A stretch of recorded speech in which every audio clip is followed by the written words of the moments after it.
welcome in to the first installment of, well, we haven't really figured out a name yet. Scoots and Will Show, Illegal Procedure, Fourth and Long. We thought for a long time about a name. Why can we come up with one? You know, nothing sounded all that great from what we came up with. We were coming up with some pretty cheesy stuff. I was trying to get three-word phrases in the bottom line I kind of liked. But I think we're going to have to talk to some of our listeners, maybe get some feedback on the Twitter page, which, by the way, you can follow me at Will Fernholz. You can follow my good colleague Scott Pellin at Scott Pellin on Twitter. Maybe give us some ideas. And we didn't get a good thing. Right now, I think it's going to be the Scoots and Will Show. Name undecided, but the premise is clear. Scott Pellin, Will Fernholz, Scoots Pellin, Willie J. Fernandez.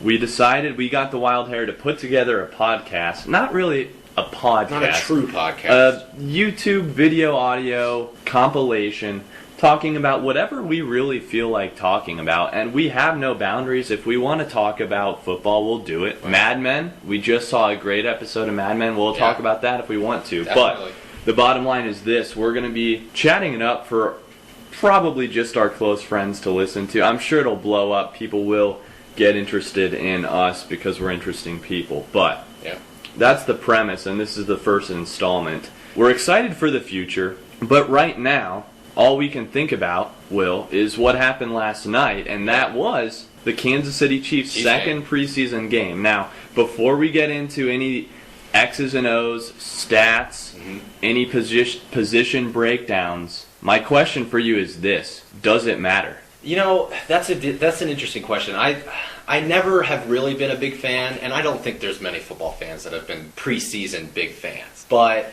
I think you can definitely take certain things away from preseason. Like, I think I told you this before, Colts are 4-20 or something abysmal in their preseason the last 5 seasons. And that obviously has nothing to do with their production in the regular season.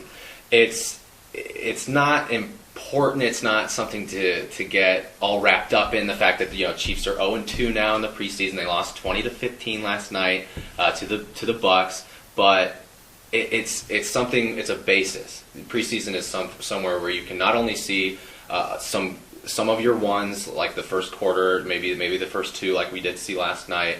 But you also get to see your draft picks. You get to see where Dexter McCluster is. You get to see how Javier Arenas is.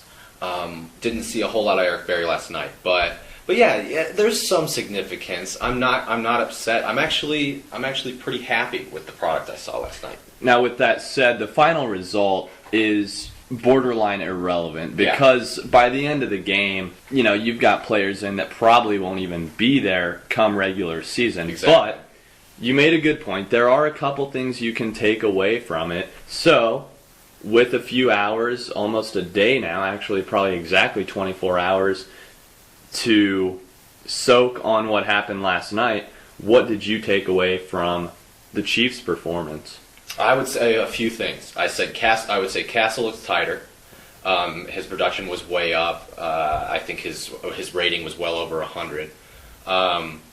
Jackie Battle apparently had a pretty decent game.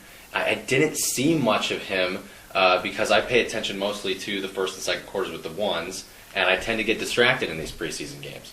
But Jackie Battle had 59 yards on only 11 carries, and you like to see some production in those 2s and 3s, but at the same time, I struggle with whether or not that even matters in the thick of things. Like you said, some of these kids might not even be here. Jackie Battle is behind Thomas Jones and Jamal Charles right now. As a whole, I just liked seeing the ones. I liked seeing that Jamal Charles looks like he's better than ever. Castle looks good. But on the other side of the ball, the defense, I really don't think that they are going to be able to last 4 full quarters. They looked okay. The spunk was there. Didn't they look a little bit faster? They looked like they were flying to the ball a little bit more. More excited, a little bit. A little bit of swagger. Not Mussolini swagger, but a little bit of swagger. Yeah, right. But yeah, I just had this feeling that they would get run down. I feel like like by quarter 4, this team, this defense doesn't have maybe the depth, maybe the I don't know what it is. I don't know if they can last an entire football game. Well, I think you make a good point with the depth. When the starting lineups were coming on last night, I found myself noticing the notables: Glenn Dorsey, Tyson Jackson, Eric Berry, big names. But there were a lot of guys in that starting 11 I didn't know.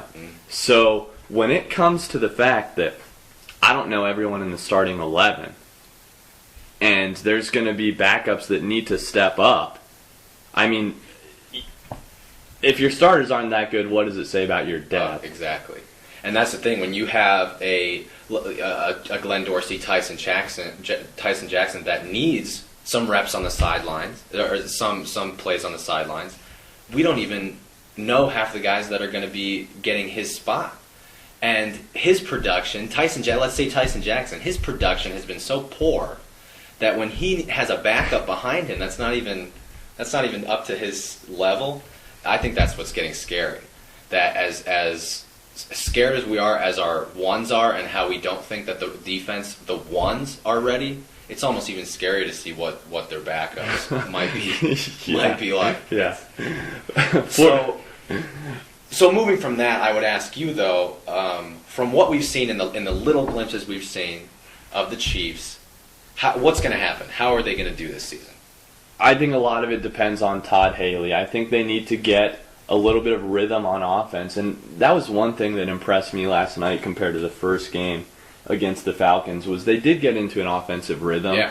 I found myself being impressed by Haley's play calls, or Weiss, yeah. The coaching staff's play calls, and Castle made some pretty darn impressive passes in the process.